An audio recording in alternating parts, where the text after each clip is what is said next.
find a way to get comfortable in your seats for the next few minutes. And let me tell you a story. All right? So we'll start the day with a bit of a tale.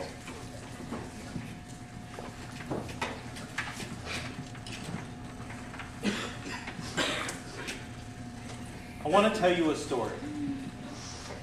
This is a story about love, commitment, expectations, mattering, and yes, even residence life.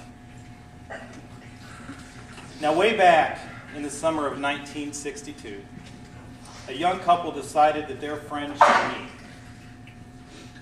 as they were convinced these two would be good together. So they made plans to take them out on a blind double date and hoped for a magical evening.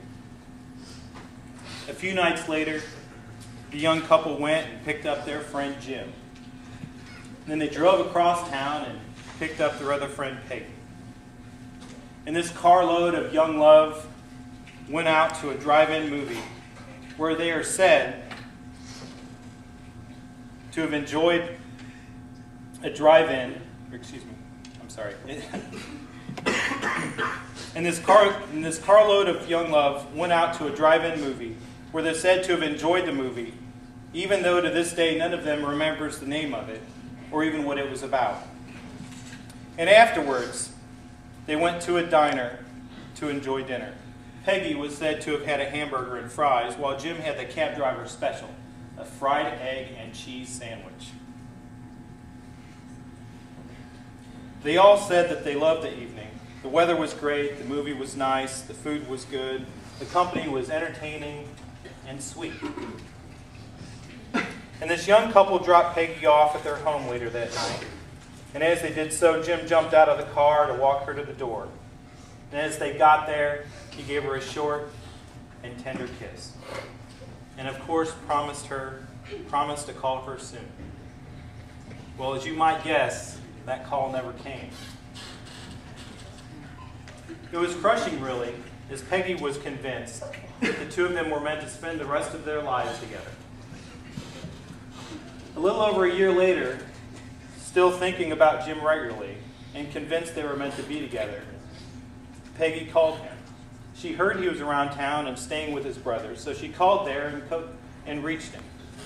They exchanged pleasantries on the telephone, and after a few minutes of catching up, they agreed to get together again. So a few days later, they loaded in the car with his brother and sister-in-law, and they drove to his sister's for a 4th of July party. There they laughed and played in the summer weather and even donned swimsuits for a dip in the pool. From what I hear, they were both seeing stars by the end of that magical night. Now, what I haven't shared is the shocking moment of that telephone conversation when they first reconnected.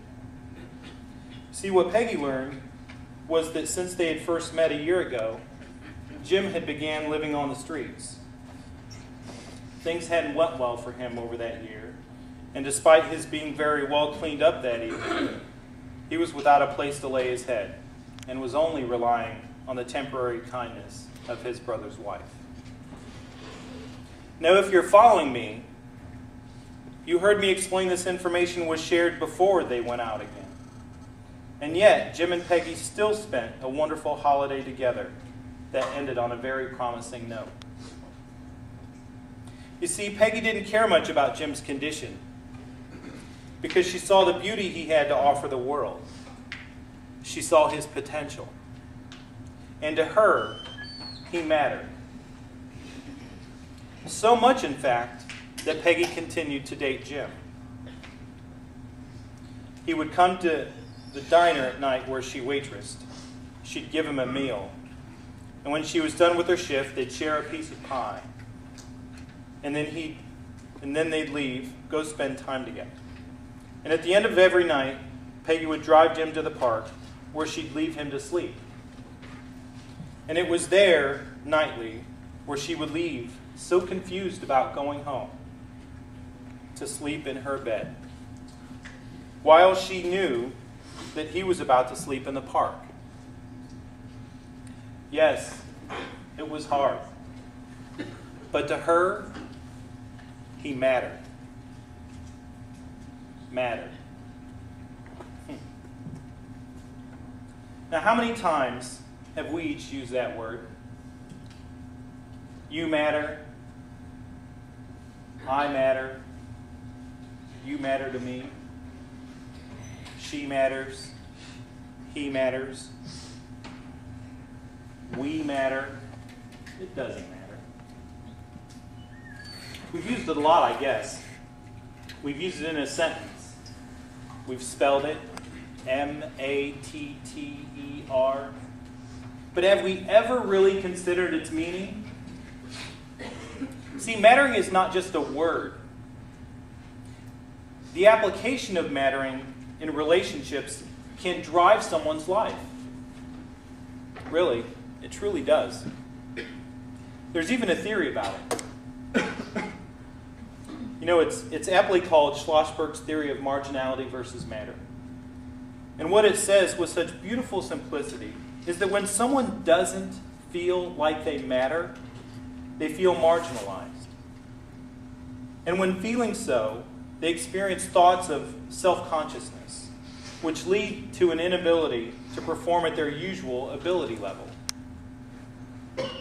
And so in essence, what we're saying is that when people feel marginalized, they fail. They don't succeed, achieve, or feel like they're valued. On the contrary, however, when people feel like they matter, they feel like they're valued by others and subsequently experience success. But enough about that for now, and back to our story. Well, Jim and Peggy continued to spend time together, and before long, after only about 3 months of dating, while watching television one evening on Peggy's sofa, she turned to him and said, "Jim, let's get married." He, of course, replied quickly, "Sure, let's do it." So the next day, while on her lunch break at work, Peggy and Jim walked together down to the courthouse and got a marriage certificate. On the way back down Main Street, they stopped at a jewelry store, picked out 2 simple gold wedding bands, and Peggy paid for them. One for him and one for her. And 3 days later, they eloped and were married. Well, it wasn't long after they were married when Jim's life really began to turn around. Jim got a job working in a factory. He began to manage his life better. Jim and Peggy went on to have their first child about a year after they were married. It was a bouncing baby boy they named Jim Jr. And a couple days later, Jim even found a career as a minister. He enrolled in a local college and began taking classes where he went on to earn a Bachelor's of Arts degree in English Lit. Life wasn't easy. It was a lot of work, but it was nice. Theirs was becoming a good life. Now, if you were to ask Jim about it, he would tell you that he knew Peggy was right for him, and he right for her.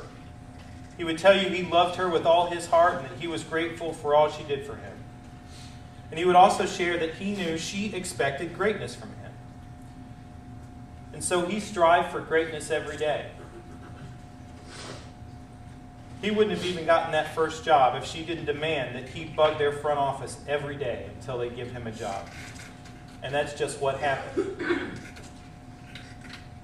And in turn, if you were to ask Peggy about their relationship, you would hear her maintain they were destined to be together from the very start. However, it would not be without work. And for him, she would have to set expectations. As difficult as it was to drop him off at the park those nights, she understood much of why he was in that position in the first place. As no one had ever set the bar for him. No one taught him to have expectations for himself. And no one showed him that he was worthy of expectations.